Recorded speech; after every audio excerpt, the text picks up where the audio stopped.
Buenos días a todos. La verdad que para mí es un gozo y es un privilegio el estar aquí con vosotros. Es la primera vez que estoy en las islas, en el paraíso de España. Entonces, hasta ahora lo poco que he visto es muy bonito. Pero sí, hacía años, honestamente, que tenía ganas de conoceros. Aún no os conozco personalmente a todos. Y en estos días, aunque espero poder estar hablando con vosotros y disfrutar de la comunión, la realidad es que no os voy a poder conocer en detalle. Pero estoy agradecido por la obra de Dios en esta iglesia en particular. Tenemos un cariño especial por Miguel, que es a quien conocemos más cercanamente, pero sabemos que el Señor os ha bendecido con un buen liderazgo y agradecidos por cada hombre que os está llevando finalmente a la palabra y a Cristo, ¿verdad?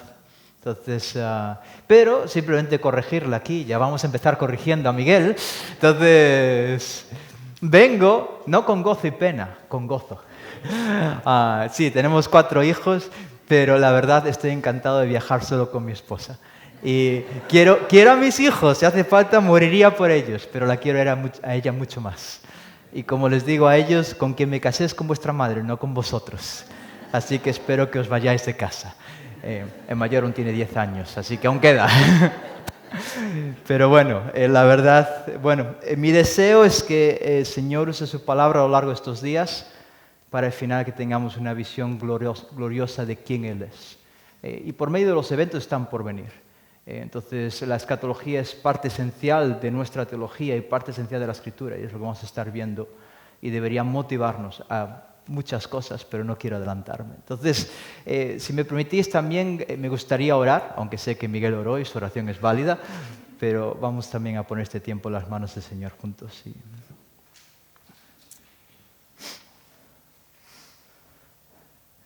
Nuestro Padre Celestial, tú y solo tú eres el Rey soberano que se sienta sobre el trono que está sobre los tronos de los tronos. Tú eres aquel que ha escrito la historia de la humanidad hasta el último detalle y todo llegará a su fin porque como tú mismo dices, que tú haces lo que tú quieres. Porque tú eres Dios y Creador. Nosotros simplemente somos tus criaturas. Y hemos tenido la osadía de nacer con el puño alzado contra el cielo en rebeldía contra ti. Pero qué grande es tu gracia y qué Dios tan misericordioso que has hecho lo imposible, has hecho lo que nosotros jamás podríamos lograr y enviado a tu Hijo unigénito para que ocupase nuestro lugar en la cruz de Calvario y pagase una deuda que se escapa a toda posibilidad humana de pagar. Lo has resucitado entre los muertos para demostrar la vindicación y justificación de su nombre y que solo Él es el Cordero perfecto. Y a este Cristo a quien se ha humillado voluntariamente y tú has exaltado por encima de toda la creación. Es a quien adoramos y a quien amamos. Y anhelamos el día cuando Él regrese. Anhelamos el día cuando Él ponga bajo sus pies a todos los enemigos, incluyendo la muerte, el diablo y el pecado. Pero mientras ese día no llega, gracias por la esperanza gloriosa de que aún ni la muerte, ni el pecado, ni el diablo nos pueden arrebatar de tu mano. Señor, ayúdanos a someternos a tu palabra y guárdame del error, guárdame de imprecisiones teológicas y Señor, que al final tú operes en nuestros corazones para que nos quedemos maravillados contigo. Si hay alguien que no te conoce, también pido por su salvación. Solo tú puedes traerlo de muerta a vida. Tú eres el Dios que se deleita en salvar al impío y que da gloria a tu nombre, la salvación del incrédulo y del pecador. Y hoy es el día de salvación. Y mientras tu juicio no viene sobre esta tierra, pedimos que así sea. Que tú salves en medio nuestra y que nos gocemos juntamente contigo y las huestes celestiales por la salvación de otro perdido. Otra persona que será librada de la ira venidera. Otra persona que no pasará por el infierno. Porque tú eres un Dios que salva. A ti te damos la gloria y tu nombre exaltamos. Y reconocemos a Cristo como Rey soberano de la creación. En tu santo nombre. Amén.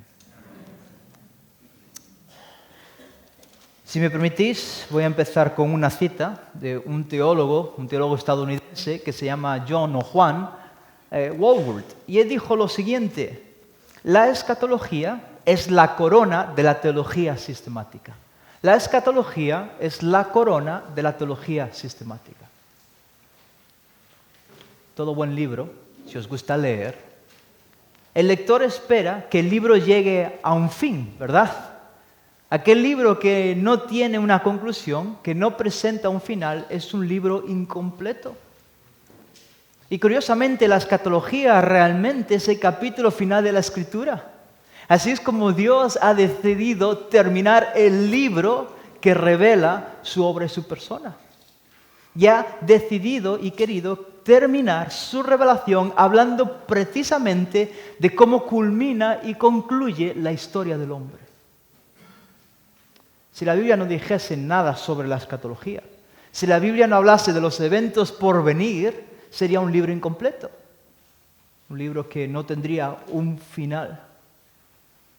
Debemos entender ya desde el principio que la escatología, los eventos por venir, realmente no es algo reservado única y exclusivamente para los pastores de una iglesia, para los líderes o ancianos, para aquellos que de alguna manera tienen la responsabilidad de ponerse detrás de este púlpito. La escatología tampoco es para los profesores del seminario, o es para Rubén porque él enseña. No, la escatología está en la palabra de Dios y por lo tanto es para cada creyente.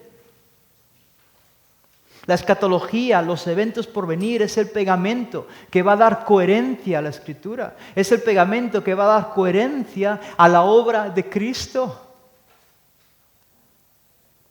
Su vindicación en la cruz de Calvario aún no ha terminado. Aún siguen enemigos de pie, ¿verdad? Aún siguen enemigos mordiendo y fastidiándonos por ahí.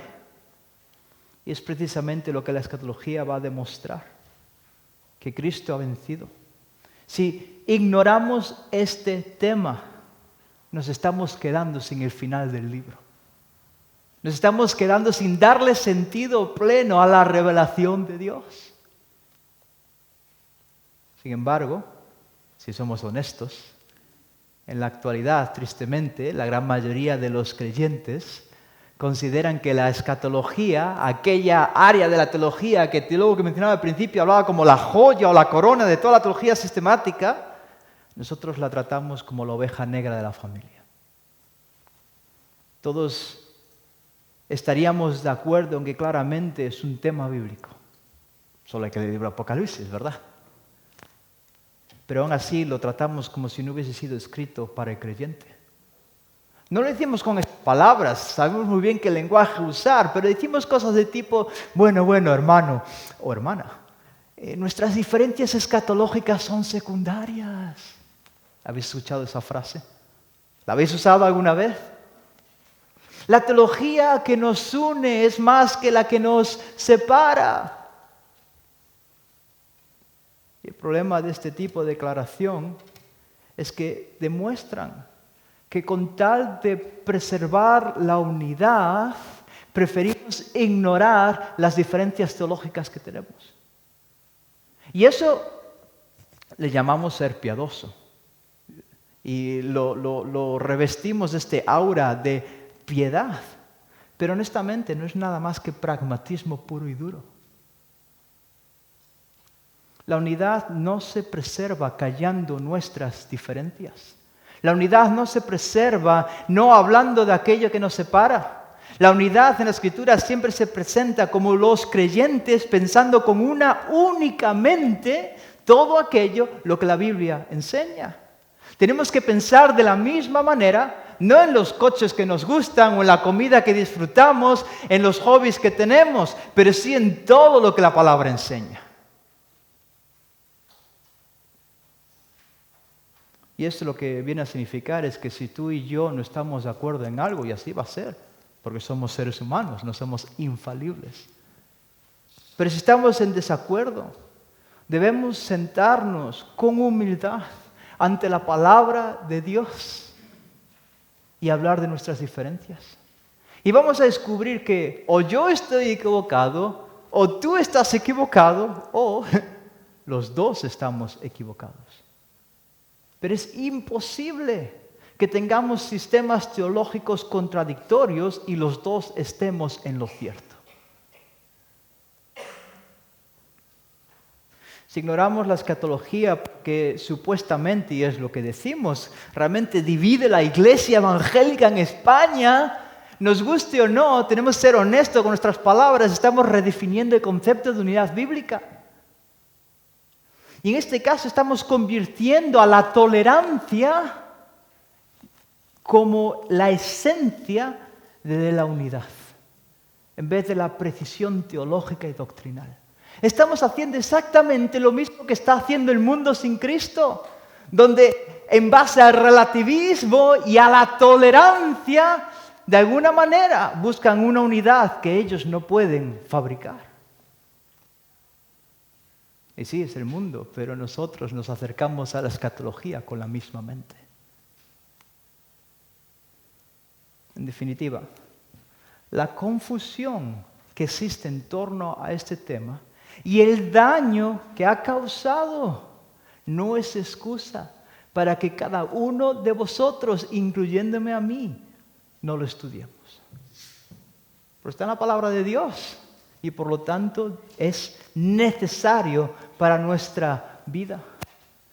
Pero de hecho argumentaría justo lo contrario. Si realmente hay tal confusión sobre este tema, y uno dice esto y el otro dice lo opuesto, entonces estamos bajo la obligación de estudiarlo aún con más esfuerzo y en más detalle. Y esto no es algo que digo yo. Bueno, es que a Rubén le gusta la teología. No, el propio apóstol Pablo lo dice. Todos conocéis 2 Timoteo 2:15, ¿verdad?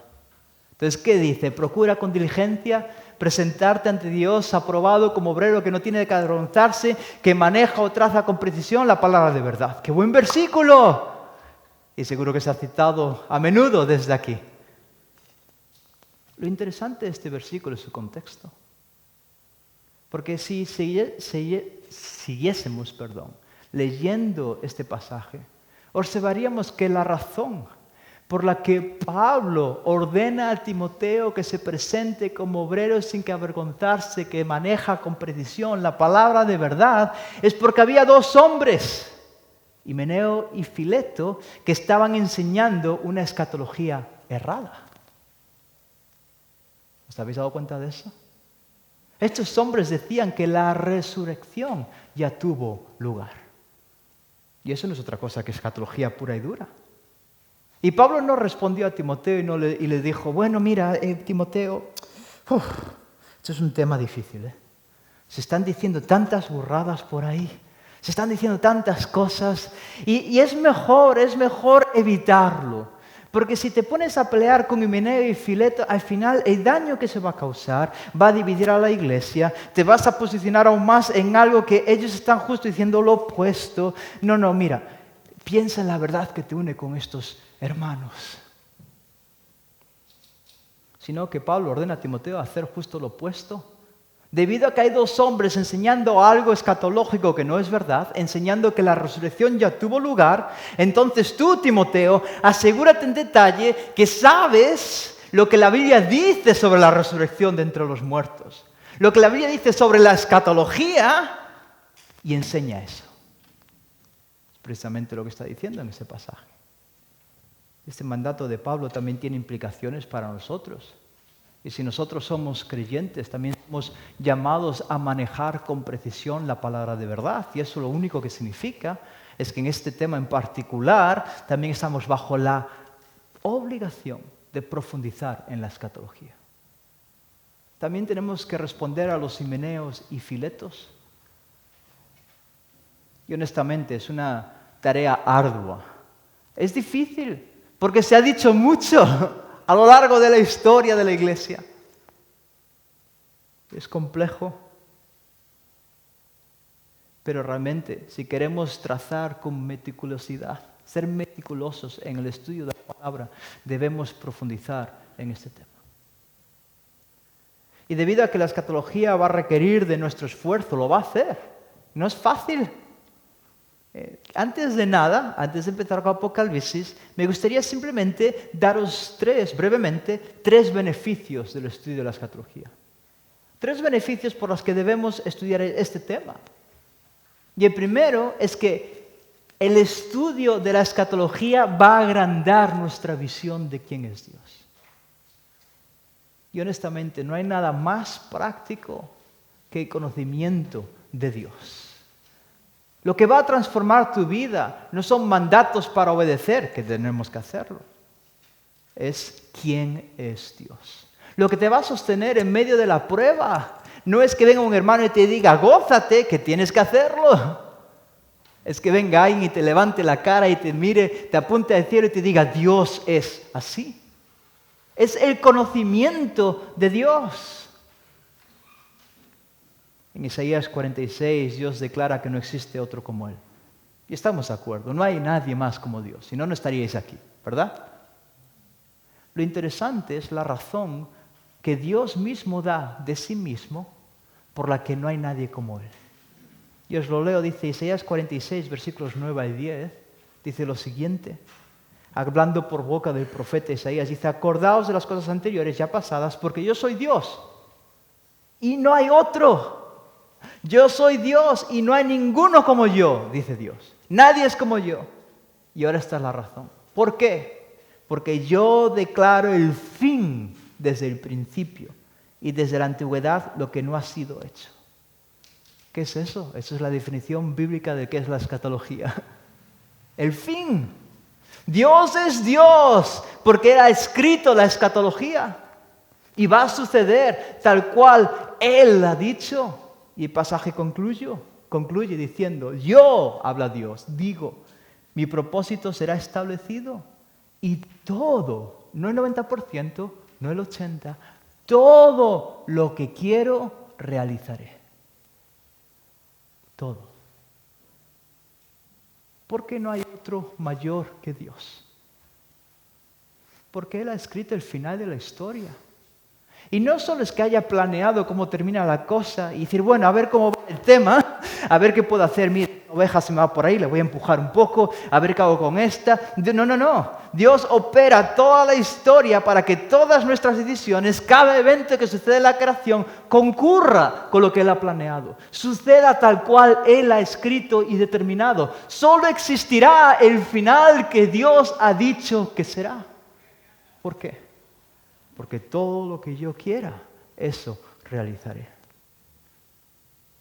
Y si no estamos dispuestos a lidiar con la escatología, entonces nos estamos perdiendo la evidencia que Dios da de sí mismo.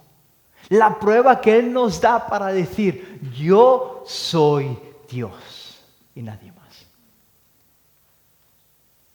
Primer beneficio, un mayor conocimiento de quién es Dios. Segundo beneficio, es que la escatología nos motiva a vivir en santidad. A lo largo del Nuevo Testamento hay multitud de pasajes que nos llaman a ser santos. ¿Estamos de acuerdo, no?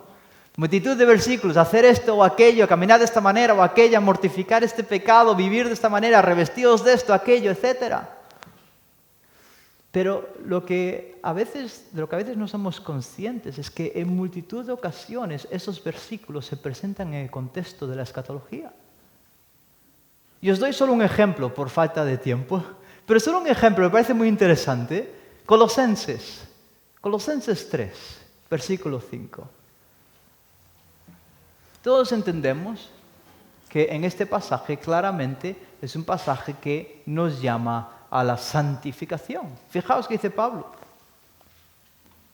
Por tanto, considerad los miembros de vuestro cuerpo terrenal como muertos a la fornicación, la impureza, las pasiones, los malos deseos, avaricia, que es idolatría. Entonces, Pablo nos está ordenando que mortifiquemos el pecado de nuestros cuerpos, condenar este pecado, crucificarlo, matarlo, que no te domine. Y claramente es un mandato vivir en santidad, ¿cierto? Entonces, ¿pero en base a qué? Porque ¿cómo empieza el versículo? Por tanto. Si esto anterior va a suceder, por tanto, vosotros vivid mortificando el pecado. Versículo 4, Colosenses 3, justo el versículo anterior. Esta es la base que les da a los colosenses para que caminen en santidad. Cuando Cristo, nuestra vida, sea manifestado, entonces vosotros también seréis manifestados con Él en gloria. Aún no hemos visto nada de escatología. ¿Pero qué es la manifestación de Cristo? Su segunda venida.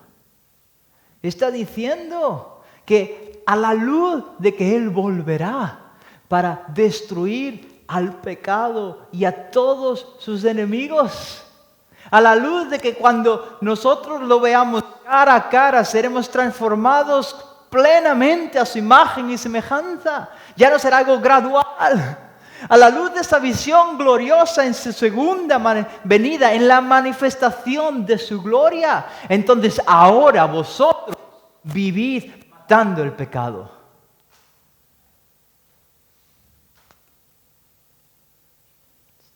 Sin embargo, ¿cuántas veces habéis escuchado esta explicación de Colosenses 3?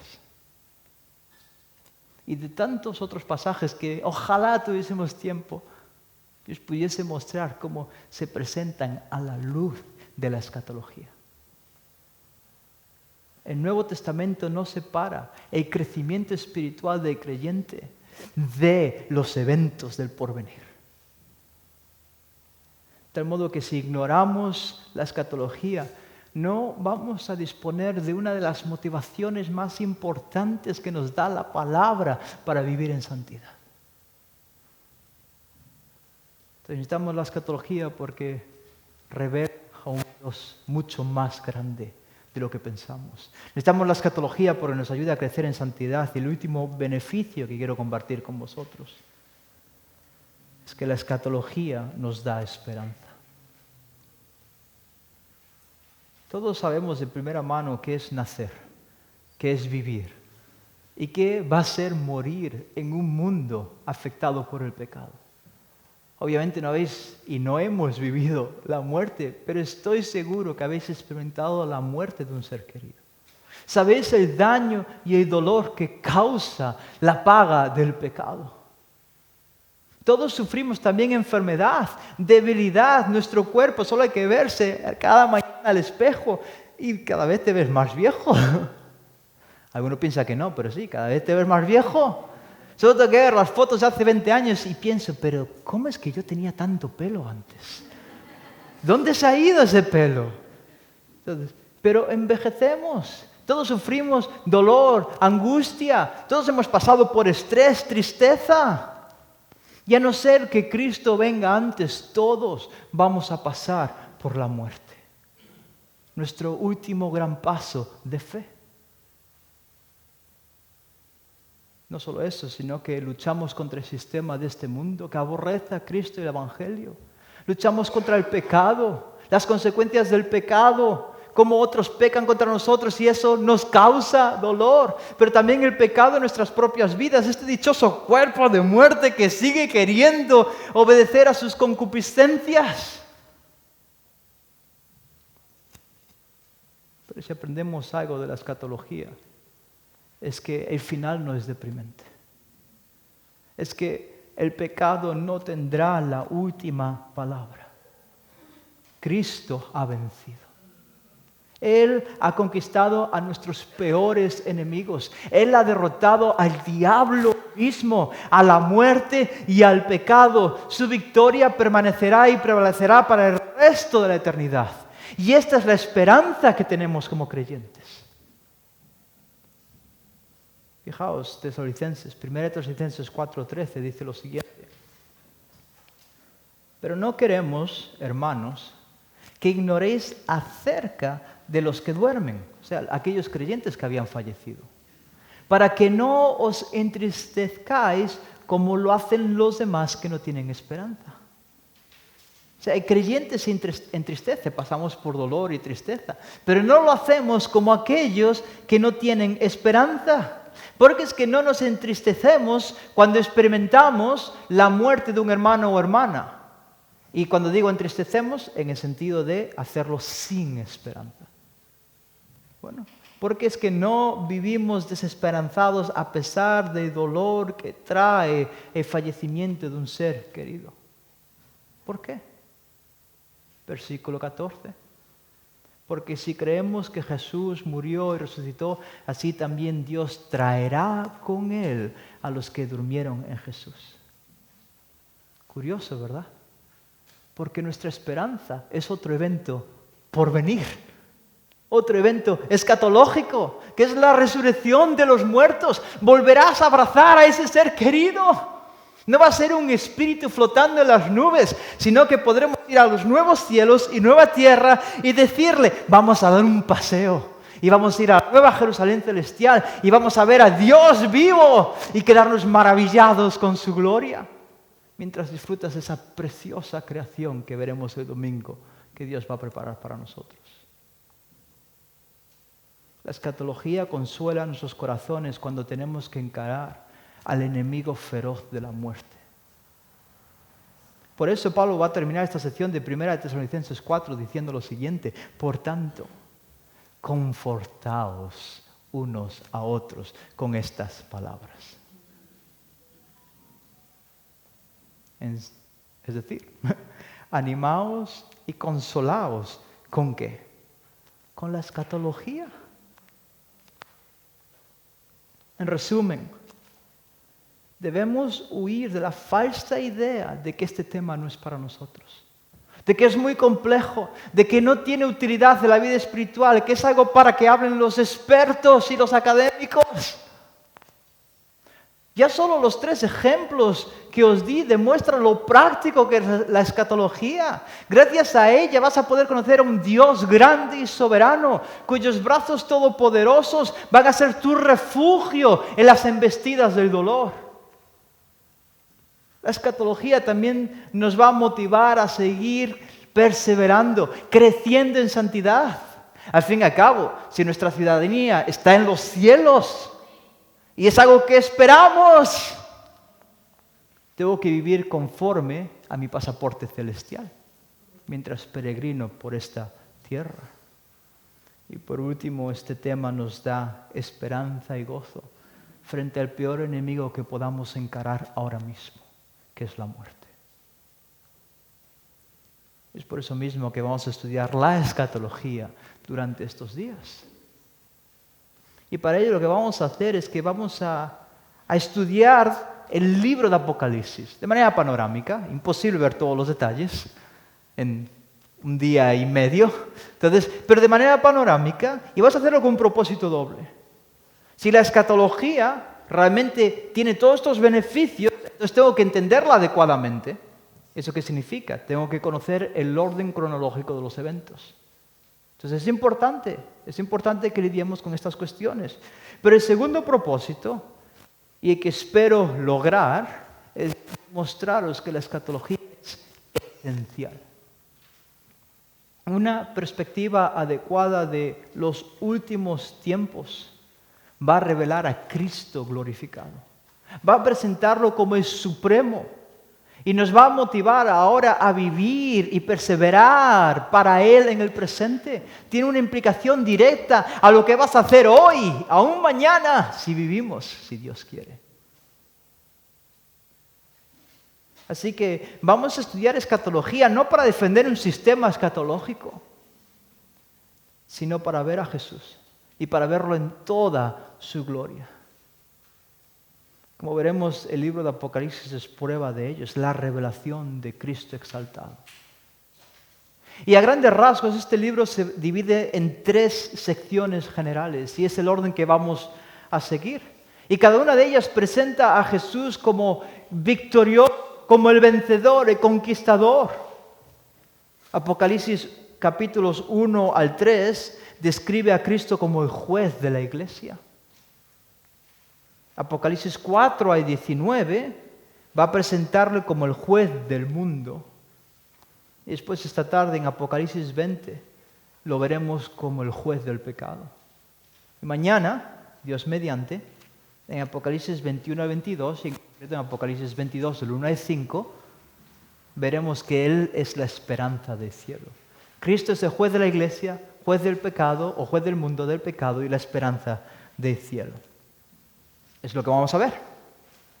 Así que ahora, dicho todo esto, vamos a empezar con los 3 primeros capítulos de Apocalipsis.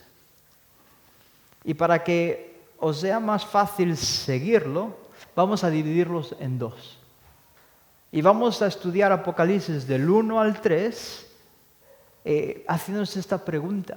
Entonces, ¿cuáles son las características de la escatología?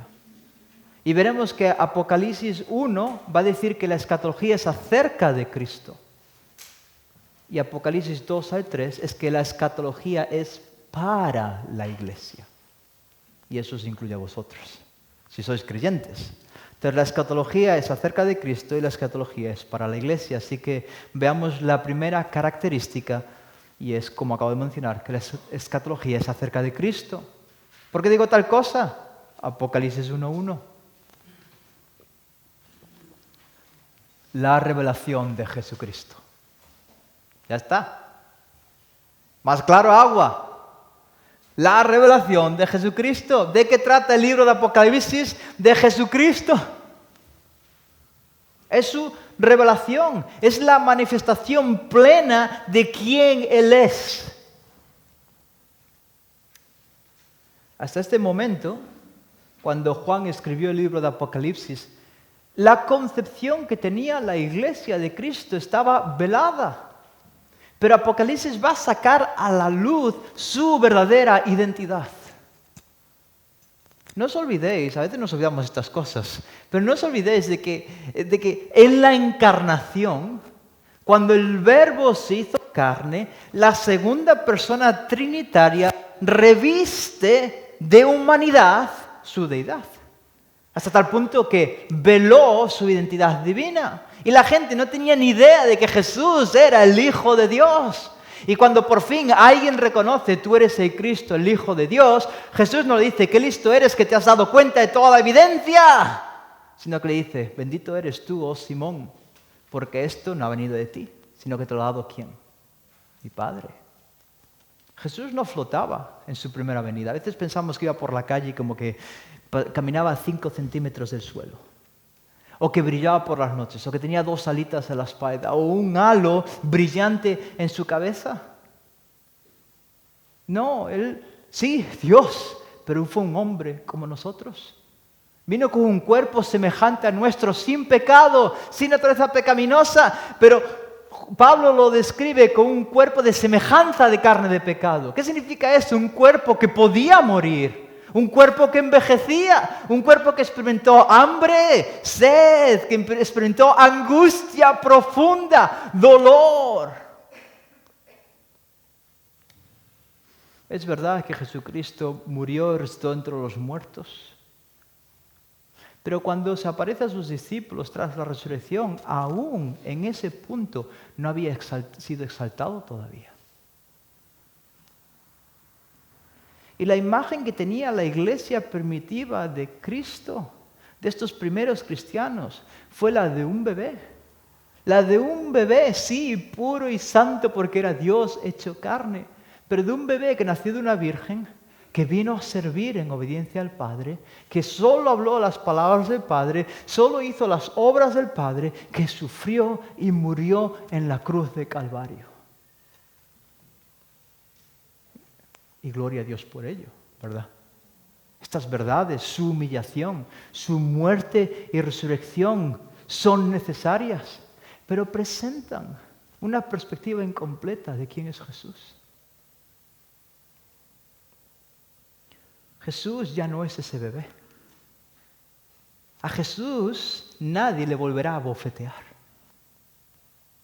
Jesús ya no viene en mansedumbre y humildad. Jesús, al ascender al Padre, fue declarado el Alfa y el Omega.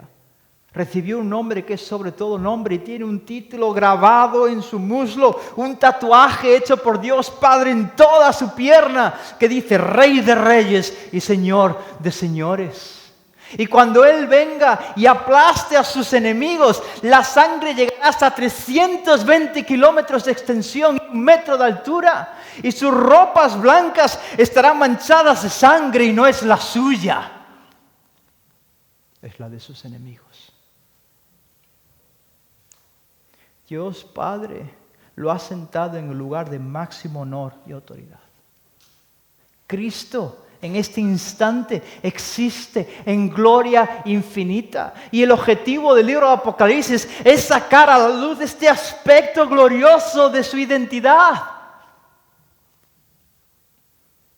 La iglesia primitiva necesitaba ampliar su visión de Cristo. Debían evitar quedarse solo con la imagen de la humillación del Verbo.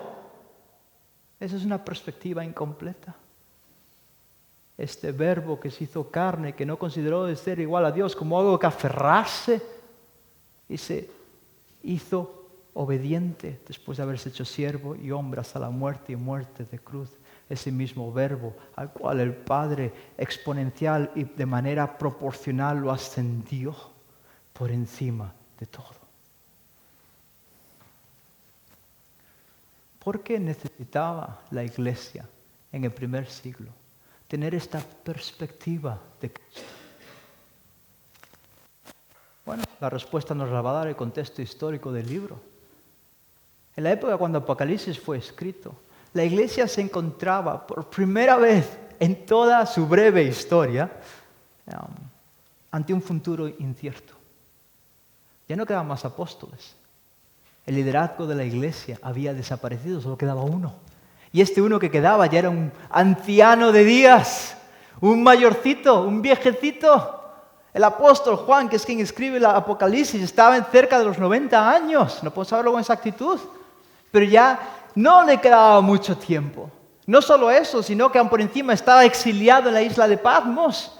No podía ir y visitar las iglesias y confortar a los hermanos y seguir dando revelación directa de Jesús a la iglesia. Se muere el último apóstol y se acabó. ¿Quién iba a dar dirección al cuerpo de Cristo en esta tierra cuando Juan muriese? A esto hay que añadirle que estamos en un punto en el que la herejía empezaba a entrar y de manera fuerte, y el engaño empezaba a brotar con un auge en medio de los creyentes. Y la verdad acerca de Cristo estaba bajo ataque. Y con la inminente muerte de Juan que estaría a punto de suceder, no iba a quedar quien iba a defenderla. No iba a quedar la última palabra y decir, no, esto no es así, porque yo soy apóstol de Cristo. Y esto es lo que Cristo ha dicho. Pero aún hay más. Nos encontramos en torno al año 95 después de Cristo, cuando Domiciano era el emperador de Roma. Y este emperador fue despiadado. Persiguió a los cristianos a lo largo y ancho de todo el imperio romano. Y lo hizo porque los cristianos se negaban a reconocer que Él era Dios. La iglesia estaba más debilitada que nunca. Se iba a quedar sin apóstoles. Había dado lugar a herejías y el engaño, y ahora el hombre más poderoso de la época había hecho su misión personal destruirla. ¿Quién iba a poder aguantar tal cosa? ¿Qué creyente nos iba a desesperar en esta situación? ¿Quién no habría pensado, mejor dejo esto de cristianismo? Porque al final todo es ¿Quién iba a poder perseverar hasta el fin? Es en medio de esta situación cuando Jesús, la revelación de Jesucristo, se aparece a Juan y se presenta como el dueño de la historia, como el juez supremo. No hay herejía que se escape a su juicio. No hay emperador que pueda huir de su juicio. No hay circunstancia que pueda hacer frente a Cristo exaltado. Nadie podrá volver a colgarlo de un madero. No habrá soldado romano que pueda volver a azotarle. Jamás alguien se osará volver a clavarle una corona de espinas. Nadie le escupirá, nadie le abofeteará, nadie le ridicularizará, nadie le insultará. Jesús condenará al mundo, al pecado, al diablo y la muerte. Si es así, si tiene la victoria, entonces aún en la peor de las circunstancias, cuando parece que la iglesia va a desaparecer, cuando ya no quedan apóstoles, cuando solo hay herejía y Domiciano quiere destruirla, Cuando la muerte parece que se lleva a los buenos pocos creyentes que quedan, cuando los inmaduros e inconsistentes por su falta de comprensión teológica están a la merced de los ataques del enemigo, cuando el pecado ha entrado en la iglesia, el error y el engaño, Cristo sigue edificando su iglesia. Y Cristo va a presentarla perfecta y sin mancha. Y la iglesia de primer siglo, y también nosotros, pero la iglesia de primer siglo necesitaba esta gloriosa visión de Jesucristo. Necesitaba dejar de lado, si me permitís la expresión, la humillación y centrarse en la exaltación del Mesías. Para así entonces poder perseverar fielmente hasta el fin. Por ese versículo 13, capítulo 1 dice, bienaventurado. Bienaventurado y que lee y los que oyen las palabras de la profecía y guardan las cosas que están escritas en ella, porque el tiempo está cerca. Bendito, buena cosa es aquel que lee y obedece el libro de Apocalipsis, el único libro que tiene una bendición prometida para todo el que la lee y lo guarda. No solo el que lo lee, el que lo lee y lo guarda. Bendito aquel que lee y obedece el libro de Apocalipsis. ¿Pero por qué? Porque entonces ya por fin voy a entender qué va a suceder al final de los tiempos. No, ni mucho menos, aunque es importante. Sino porque vamos a ver a Cristo en todo su esplendor. Vamos a verlo en su máxima exaltación y esa perspectiva nos va a motivar a nunca darle la espalda. Y esa es la verdadera bienaventuranza. Así que si la escatología, y en concreto el Apocalipsis, es acerca de Cristo, bueno, pues ¿cómo es este Cristo? Según el resto del capítulo, Él es el juez. Fijaos, Apocalipsis 1, versículo 5. Y gracias de Jesucristo, y ahora se describe como el testigo fiel, el primogénito de los muertos y el soberano de los reyes de la tierra, al que nos ama y nos libertó de nuestro pecado con su sangre. Jesucristo es el testigo fiel. Su testimonio es verídico. Y este lenguaje no está presentándole como un testigo llamado a declarar en un juicio, como a veces tenemos esta idea de los juicios modernos, como si de alguna forma tuviese que describir los eventos de los cuales él ha sido testigo con sus propios ojos, sino que la idea de este lenguaje es la de un juez que tiene toda la información de primera mano, porque el juez que va a dictaminar sentencia y el verdugo que va a ejecutarla ese mismo ha sido testigo de todas esas cosas. Él es el testigo fiel, por eso nadie va a poder cuestionar su juicio. Cristo es el juez, porque Él es el soberano de los reyes de la tierra, dice el mismo versículo. En otras palabras, solo Él es el verdadero César, no Domiciano. Que César romano era el señor sobre los gobernantes del imperio. Y si él era el señor soberano sobre los gobernantes del imperio, él como César tenía la capacidad y el derecho de juzgar su imperio. Y este es el vocabulario de este versículo, es el lenguaje que se usa en referencia a Cristo, de tal modo que si Él es el soberano, si Él es el César supremo, su autoridad está por encima de todos y por lo tanto solo Él tiene derecho a juzgar a todos bajo su gobierno. Y por eso va a aplastar a las naciones con la espada de su boca y las va a someter con vara de hierro. Su puño va a ser pesado e inquebrantable. Sin embargo, nosotros, los creyentes, no debemos tenerle miedo. Porque aun como el versículo 5 que leímos dice, Él nos ama. Y Él nos libertó de nuestros pecados con su sangre. Y aunque Jesús va a juzgar a su iglesia, ese juicio que hace con su iglesia, no es un juicio para condenación, sino que es un juicio para santificación, para presentarla pura y sin mancha. Sí, es un juicio doloroso, pero es para nuestro bien. Porque la motivación última de Cristo cuando Él examina a su iglesia y la juzga es el amor para con nosotros. Es un acto motivado por su amor para con su iglesia. Versículo 8 de capítulo 1 recoge las primeras palabras de Jesús en todo el libro de Apocalipsis. Y él dice lo siguiente acerca de sí mismo: yo soy el alfa y el omega. Y una vez más volvemos a la idea de Jesús como juez, porque alfa era la primera letra del alfabeto griego y omega la última. Y cuando Jesús se llama a sí mismo el alfa y el omega, está indicando que así como él tuvo la primera palabra, tendrá la última palabra. Él es el verbo que habló por primera vez y todo existió. Y ese mismo verbo que hablará por última vez y este mundo será destruido. Él pondrá de rodillas al universo entero y nadie va a poder discutírselo porque solo Él tiene la última palabra. El día cuando Cristo venga a ejercer su sentencia y a juzgar la creación, no va a haber tribunal supremo al que apelar. Se acabó. Así que realmente más vale que estemos preparados para ese día. El capítulo continúa y nos presenta la visión que Juan tuvo de Jesús. Versículo 13. Y en medio de los candeleros vi a uno semejante al Hijo del Hombre, vestido con una túnica que le llegaba hasta los pies y ceñido por el pecho con un cinto de oro. Juan dice que ve a uno semejante al Hijo del Hombre.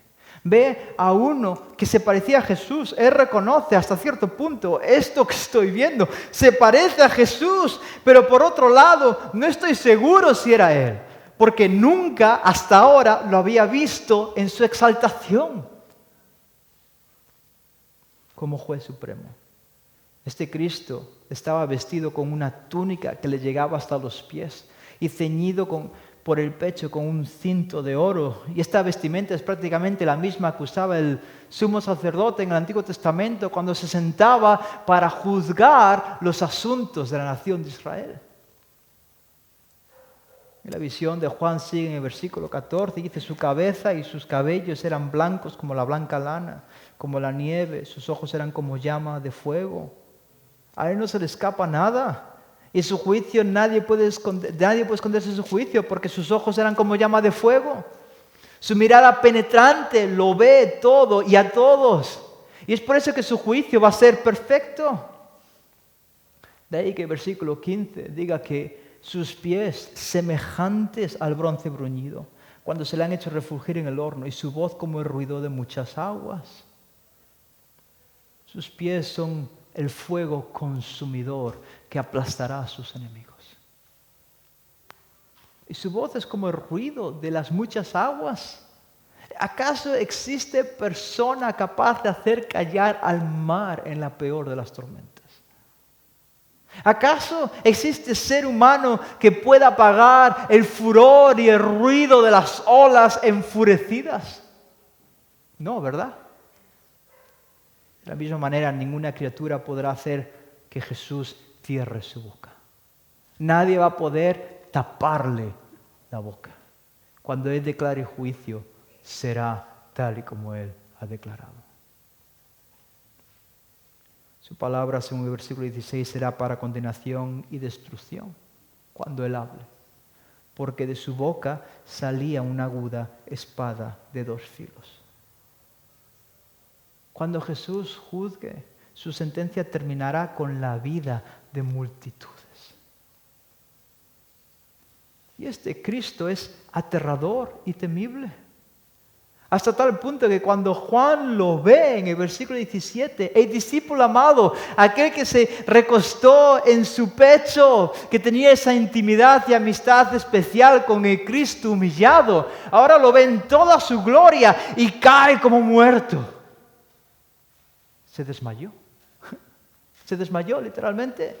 Su cuerpo físico no pudo aguantar y soportar la visión de Cristo como juez supremo. Este Jesús glorioso no se parece mucho al Jesús que a veces su propia iglesia predica.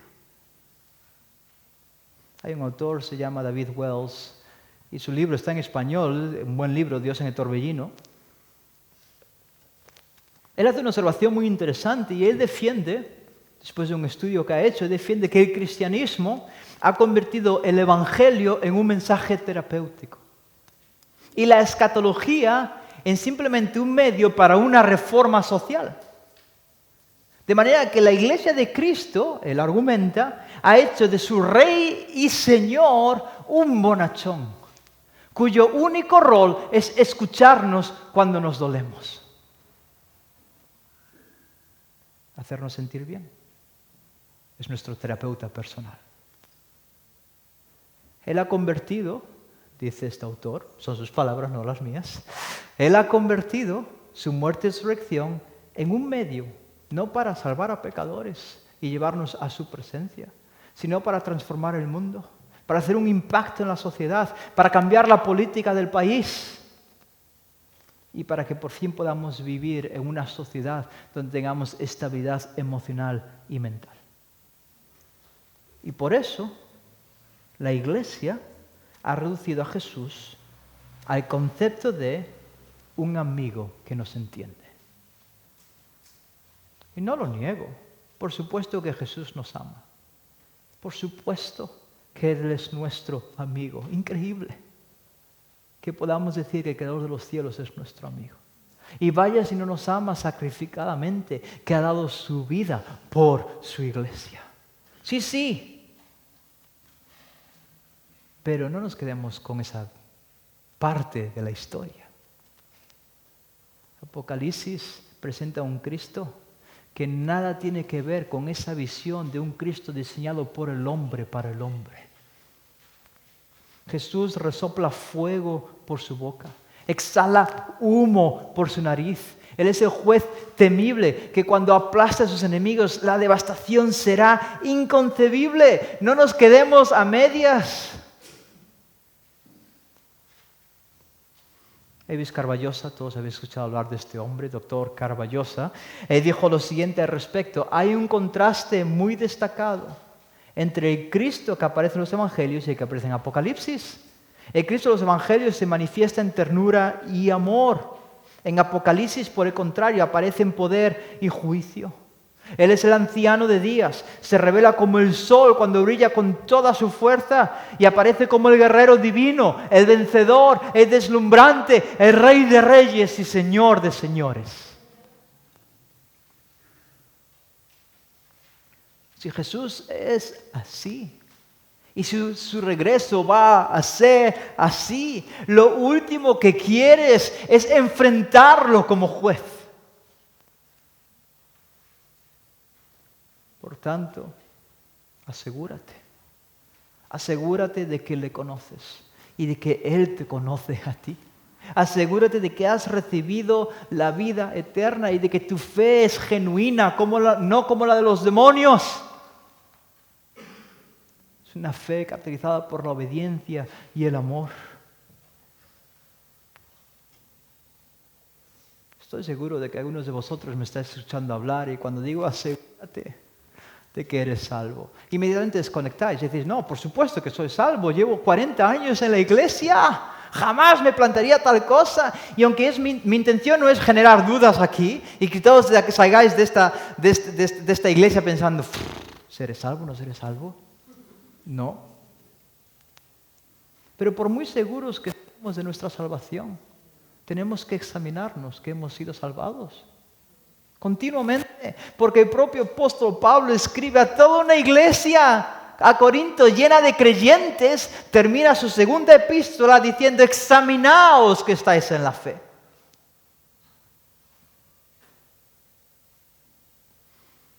Y Pablo les dice, si me permitís parafrasearle, les dice: examinaos, hacedlo. ¿Por qué? Porque llegará el día cuando muchos dirán: Señor, Señor, en tu nombre hemos hecho cosas increíbles, milagros, expulsado demonios, vamos, obras inconcebibles. Predicamos tu evangelio hasta los confines de la tierra.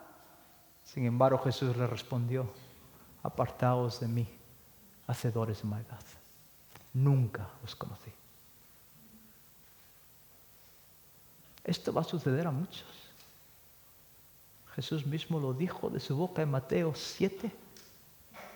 Tristemente va a haber gente aquí a la que le va a pasar eso. terrible.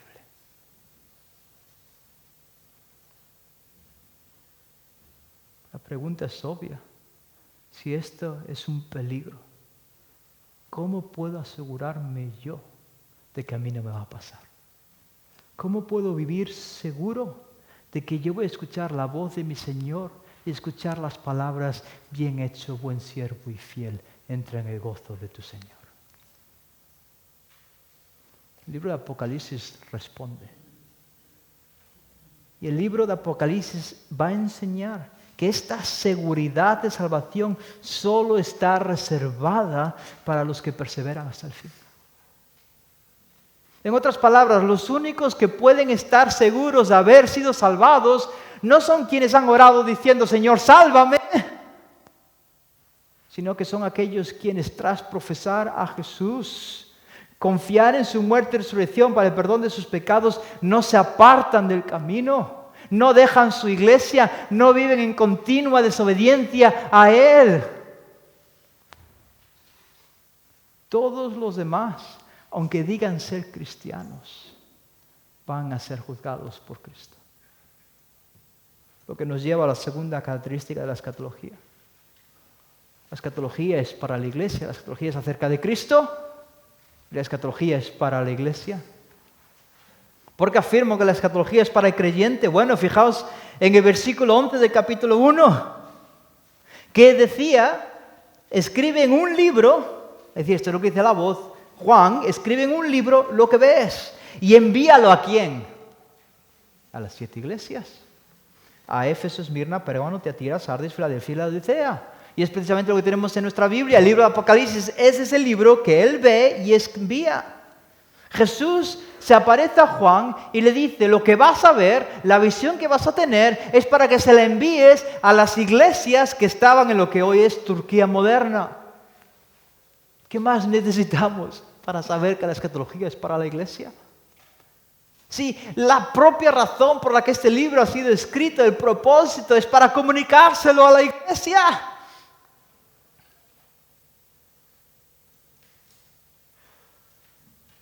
Estos creyentes en el tiempo de Juan estaban ser recordados de que Jesús en el futuro juzgaría a su creación.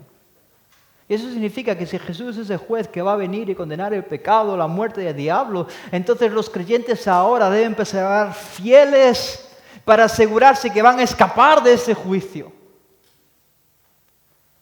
Hay otro comentarista que dice lo siguiente, a la luz de lo que Cristo va a hacer en el futuro, ahora en el presente vivimos como Él nos manda.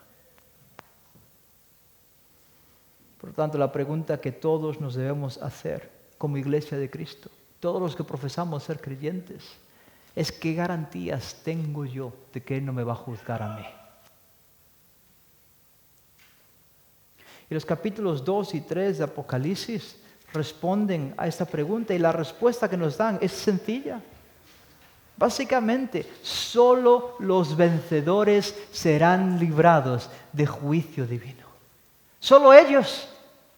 A lo largo de las famosas 7 cartas a las 7 iglesias se va a repetir una y otra vez esta verdad. Y cada vez que se repite esta verdad va a describir quién es el vencedor.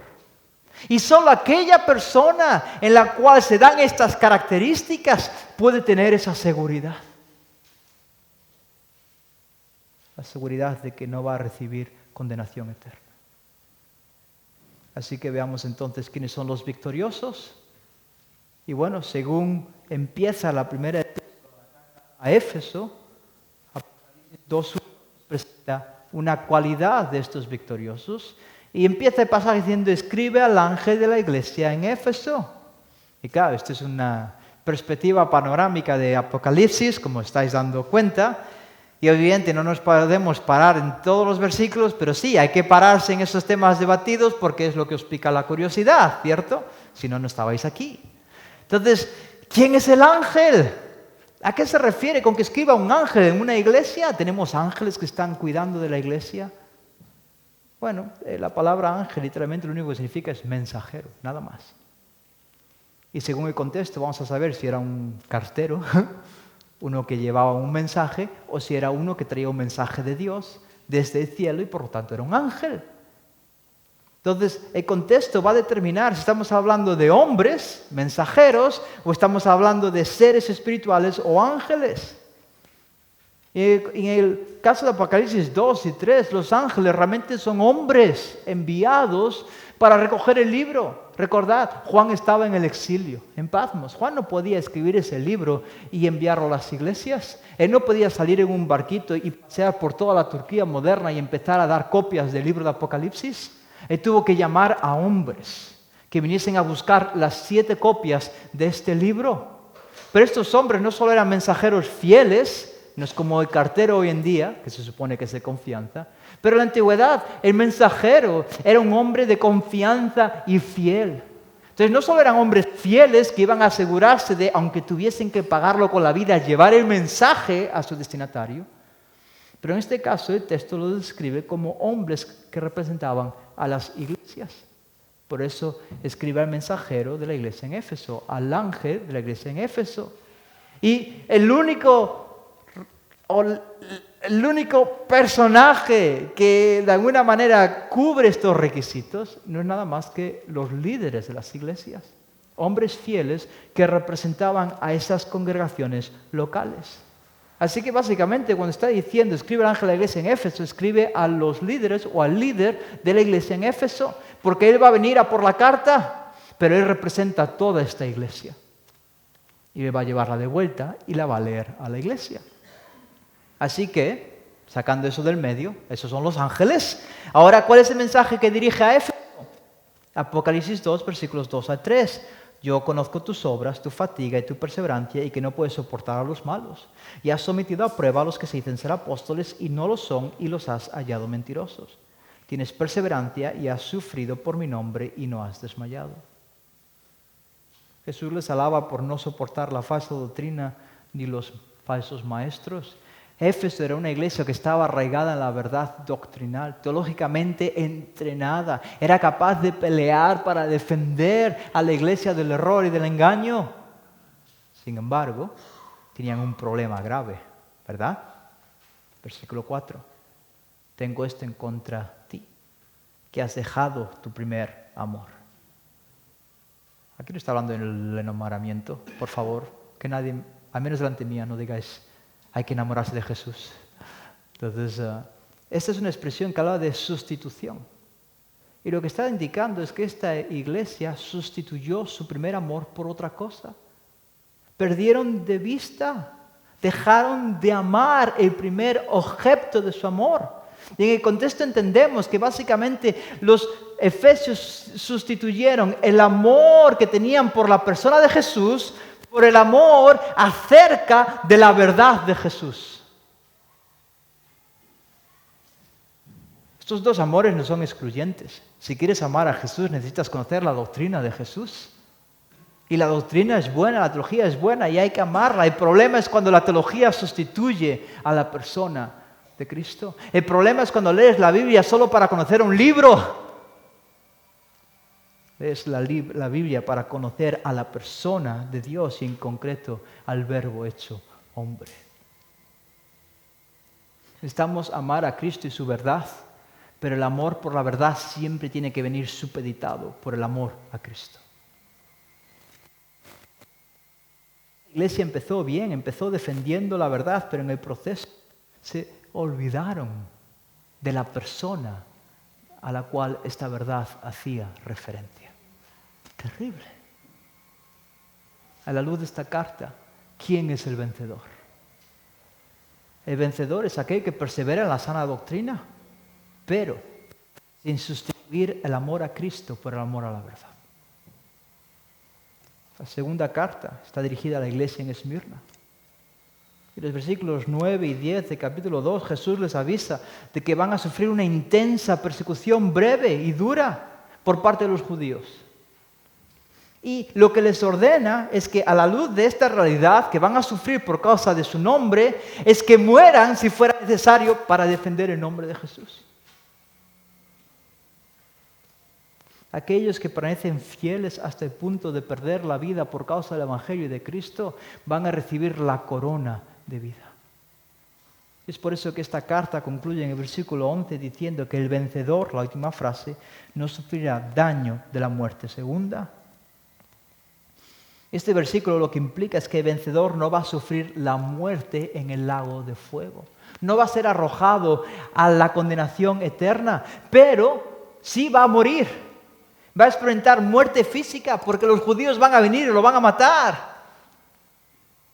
Por lo tanto, en este caso, los vencedores son los creyentes que bajo persecución antes de negar a Jesús escogen morir por Él.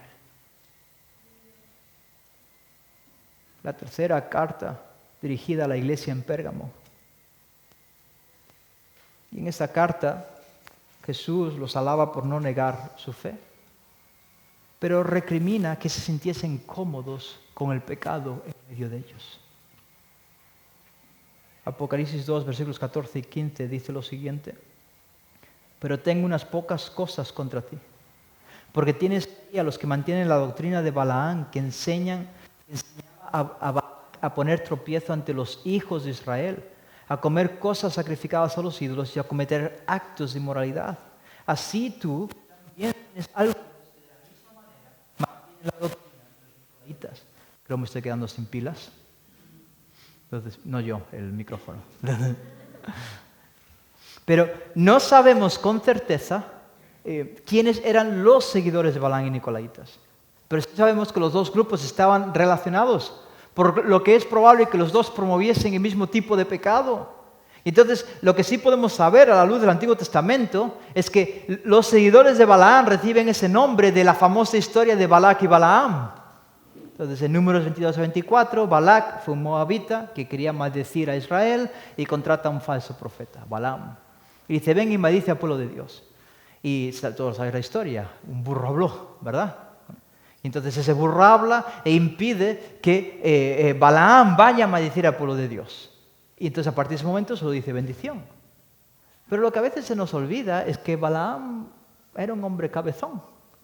Y si seguimos leyendo el libro de Números, él estaba empeñado en hacer caer a Israel, en que realmente Balac le pagase. Entonces sí, es verdad que no pudo darles la maldición, pero tú sigues leyendo Números y llegas al capítulo 31, versículo 16, y te encuentras con que es Balaam, el mismo profeta, el que convence a los judíos de que se prostituyan con las hijas de Moab.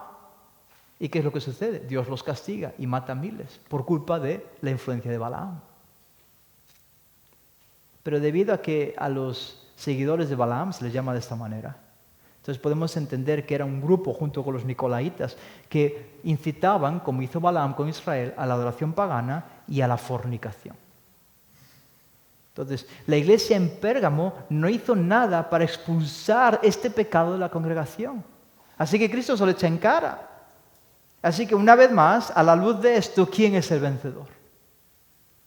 Bueno, es el creyente que no tolera el pecado ni la falsa doctrina en su vida. El vencedor es el creyente que vive mortificando el pecado, que vive disciplinando y sometiendo a su carne, aun si eso supone cortarse el brazo o arrancarse un ojo. La cuarta carta está dirigida a la iglesia en Tiatira. Y Jesús comienza a alabarles prácticamente por todo lo que se podía alabar a una iglesia. Versículo 19, conozco tus obras, tu amor, tu fe, tu servicio, tu perseverancia, y que tus obras recientes son mayores que las primeras. Parece que eran la iglesia perfecta, que no había nada que hiciesen mal. Tristemente, al igual que la iglesia anterior en Pérgamo, Tiatira también fue tolerante con el pecado. Versículo 20, pero tengo esto contra ti, que toleras a esa mujer Jezabel, que se dice ser profetisa y enseña y seduce a mis siervos a que cometan actos inmorales y coman cosas sacrificadas a los ídolos. Una vez más, es imposible, no tenemos el relato histórico, es imposible saber quién era esta mujer. Pero tenía que ser una mujer interesante como mínimo, porque recibe el nombre de la peor mujer en toda la historia de Israel. Espero que aquí ninguna se llame Jezabel. Si alguna llama a Jezabel, que hable con sus padres. Entonces, pero la cuestión es un nombre terrible, porque representa a una mujer que llevó a todo el pueblo al paganismo. Era una mujer que se describe aún en este pasaje como alguien que asume rol de profeta y enseña a la iglesia las cosas profundas de Satanás. Versículo 24. Ya no llega a que fuese enseñanza demoníaca, sino lo más demoníaco que existe. Es lo que estaba enseñando. Y muchos de esta iglesia fueron engañados por ella. Sin embargo, no todos cayeron bajo su hechizo. El cristiano, según el versículo 26, es aquel que a pesar de esta influencia, a pesar de esto, se mantiene firme en la sana doctrina. Y es precisamente lo que es el vencedor a la luz de esta carta. Alguien que se caracteriza por guardar las obras de Cristo cuando en la propia iglesia en la que estás te motivan a lo contrario. Gloria a Dios que esto no sucede aquí. Apocalipsis 3.1 encontramos la carta a la iglesia de Sardis. Y esta carta, esta era una iglesia de muertos, muertos espirituales. El propio texto lo dice, versículo 1, yo conozco tus obras, que tienes nombre de que vives. Y Jesús les dice, pero estás muerto. Nosotros hubiésemos visto esta congregación desde afuera y habríamos pensado, este es el modelo a seguir. Tienes obras de que estás viva. Pero cuando el Señor ve los corazones de estas personas, descubre que el olor de esta iglesia era cadáver putrefacto. El comentarista dice al respecto, tal vez Sardis, era una asamblea que vibraba con actividades, predicaciones, programas y conferencias. Pero en lo que concernía a Cristo estaba tan muerta como un cementerio. Pero no todo son malas noticias para esta iglesia, porque en el versículo 4 se menciona una minoría que sí era salva y estaba viva. Y este versículo las describe como unos pocos que no han manchado sus vestiduras. Por lo que el vencedor es aquel que tiene vida y lo demuestra por no mancharse con el pecado. A partir del versículo 7 en este capítulo encontramos la carta a Filadelfia. Que Jesús va a alabar a esta congregación porque ha sido fiel a su palabra, ha sido fiel a su nombre frente a la oposición y persecución de los judíos. Y debido a que ellos perseveraron firmes hasta el fin en su época, entonces Jesús les hace una promesa increíble en el versículo 10. Porque has guardado la palabra de mi perseverancia, yo también te guardaré de la hora de la prueba. Es como empieza. Jesús librará a esta congregación y por extensión a todo vencedor, eso también nos incluye a nosotros si hemos vencido, de la hora de la prueba. Y dices, vale, pero ¿qué es la hora de prueba? ¿Significa que entonces Jesús me va a librar del sufrimiento? Y entonces no soy muy vencedor, porque creo que aquí todos sufrimos, en mayor o menor medida, y si no estás sufriendo vas a sufrir. Pero esta hora se describe el resto del versículo como la hora que está por venir sobre todo el mundo para probar a los que habitan sobre la tierra.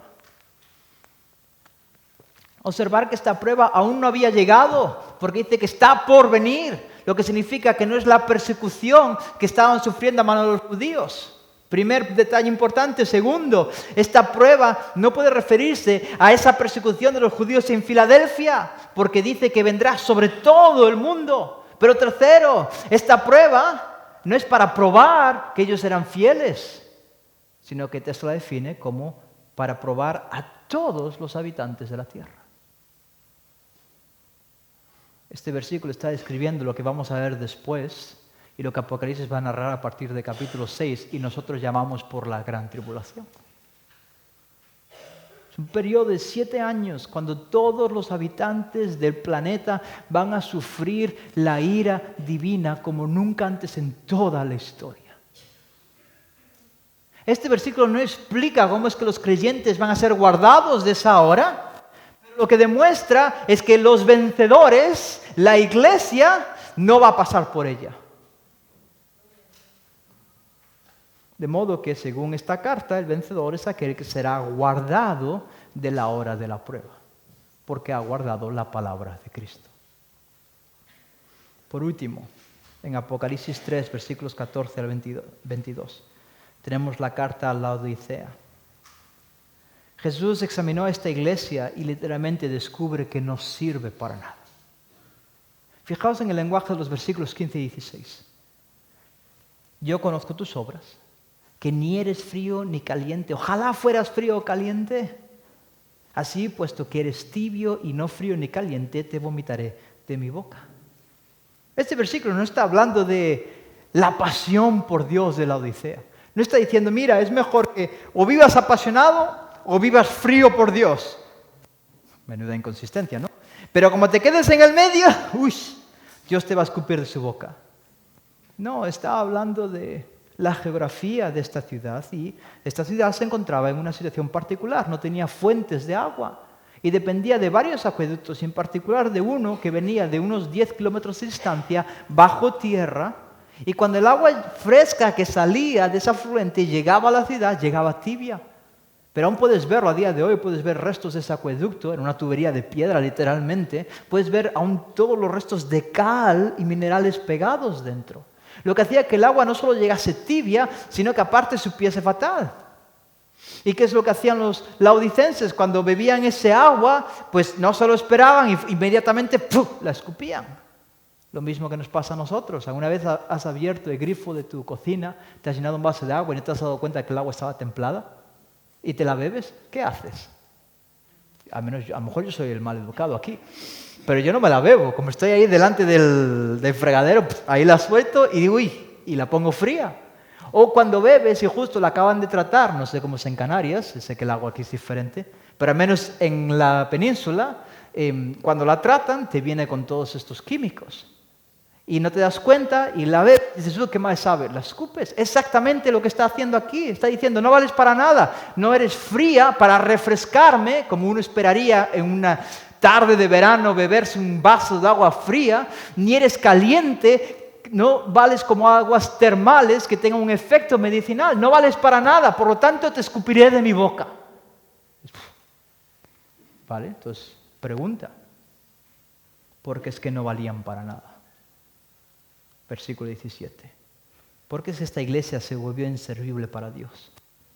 Porque esta iglesia decía de sí misma, yo soy rico, yo me he enriquecido y yo de nada tengo necesidad. Y Jesús dice, tú no sabes que eres un miserable y digno de lástima y pobre, ciego y desnudo. ¿Cuál era el problema de esta iglesia? El orgullo. Yo.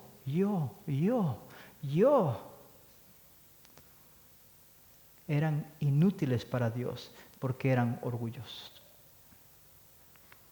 De ahí que en el versículo 19 Jesús los llama al arrepentimiento. Así que dicho esto, ¿quiénes son los vencedores?